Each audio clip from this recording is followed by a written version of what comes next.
sexually boas. It'll take 2 seconds. You don't have to worry about popping, everting hemipenes, not being able to do it. Boas are simple.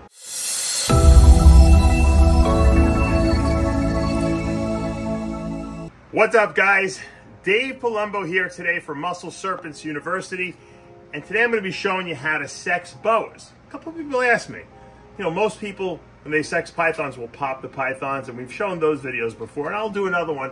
I know a lot of people are having trouble learning how to do it. It took me a long time too. Don't feel bad. It took me 3 years to learn how to do it.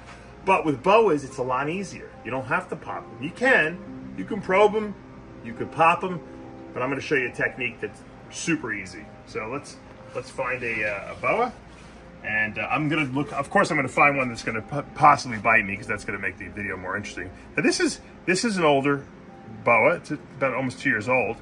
This is a IMG, or increasing melanistic gene labyrinth boa. Really nice male. And what we're going to do is we're going to grab him over here, and we're going to hold him.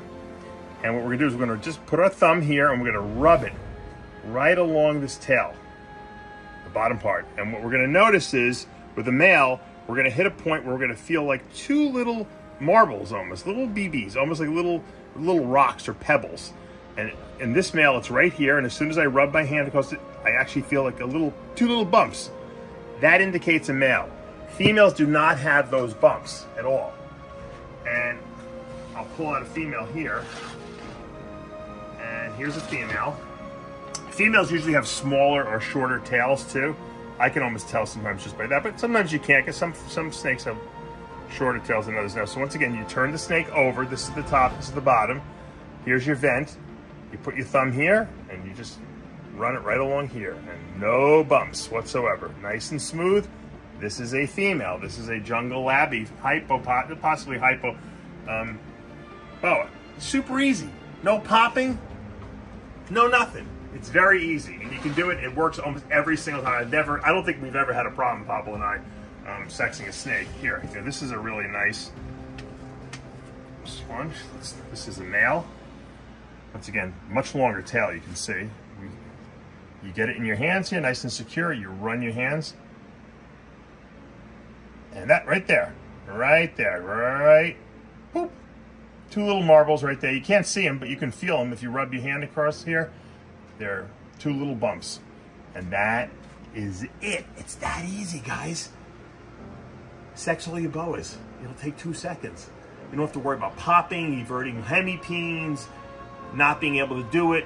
Boas are simple. If only all snakes were this easy. Unfortunately, they're not. But that's the trick of the week. Sexing boas, you run your finger across it. Two little marbles, two little rocks, two little pebbles. You got a male. Smooth sailing, it's a female. Same thing happens with the corn snakes. Oh, it is also. And you know, it's funny, I didn't even realize this, but Pablo just told me, because Pablo's been breeding corn snakes for quite a while. The corn snakes are the same thing. You can run your finger across them. Two little pebbles, you got a male. Smooth sailing, you got a female. So corn snakes and boas. I learned something today too. Matter of fact, I think you told me that, Pablo. I just wasn't listening well. You know, I didn't remember. But we're going to be breeding corn snakes this coming year here, actually. I think we almost got some females up to size. Hopefully by the end of the year, we're going to start feeding these a little heavier over the summer here. And we might be getting some corn snakes. That's the next big project. Then down the road, rhino rat snakes, sand boas, and eventually I'd like to get some hognose too, but I haven't found the right ones yet. So, all right, guys, let's move on and see what the next big project is here at Palumbo's Pythons and Boas. All right, this clutch just shed out, so we're gonna take a look at it. This was a Mandarin that was bred by a Spider Fire Pastel Mandarin. And we got a bunch of cool stuff that I don't even know if I can identify, to be honest with you. Let's try one at a time, I guess. This is definitely pastel. What I actually believe to be pastel Mandarin. You can see the erased head, that's typical pastel, but this is more than pastel. You can see how bright it is. And I see the Mandarin burnt oranges in here. So I'm gonna call this pastel Mandarin. We did have, surprisingly, we only produced one spider. So, and I think it's just a spider. Is it spider mandarin? I don't know. It looks like a very dark spider for some reason. So we'll keep an eye on it.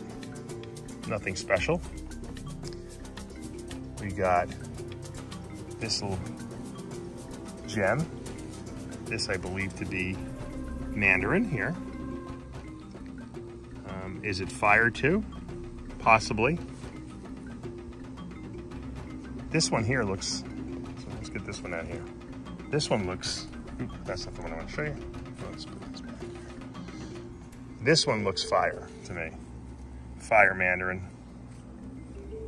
And this one looks like it might just be mandarin. Or is it just fire? I don't know. These little circles on top here seem to be indicators of mandarin. I usually see those in my mandarins. This is probably fire mandarin right here, I would say. A lot of the blushing down there. This could just be a lower expression mandarin, although I think it's gonna, the more it sheds out, it's gonna look even nicer. But the really coolest snake in this clutch, which is really the one I wanted to show you, was this one. And this has got all those little circles I was telling you about. Pablo thinks this is a super mandarin. I think it's a little too dark. I don't think it's light enough, but it's got some really crazy looking stuff on the sides going on here. And it's got a ton of dots here. So the question is it super mandarin? I don't know. We'll have to, we're gonna keep this, obviously. It's a boy, and see what he does as he sheds and grows and all the cool stuff that goes along with that. Let's get him over here in this little white area. Get away, get away, get away. Yeah, look at this side pattern here. Very unusual side pattern. I would call it single copy mandarin. That's my prediction. Pablo says super mandarin, we'll see. It's an interesting clutch. I'm gonna hold back a lot of these and just see how they pan out, obviously, but that's what you gotta go through. It's all about experimentation. All right, guys, that's gonna do it for today here at Palumbo's Pythons and Boas. Quick hit video. You got to see some cool mandarin stuff that I'm not even sure what's mandarin, what's not, but I know I got some pretty cool stuff in that little egg box that hatched out, and we'll have to see how those things progress. We have a lot of really cool mandarin projects in the ball python realm happening this year, and hopefully we're gonna hit some good odds a little later this season. Also, I know a lot of people have been asking about sexing boas, so I wanted to do that little video as well, and hopefully that helped. It's really easy to sex boas. It's like the simplest of any reptile you can possibly sex.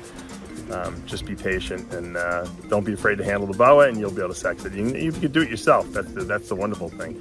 You don't need someone to hold the animal so you can probe it or pop it. Super easy. And you can do it with an adult too.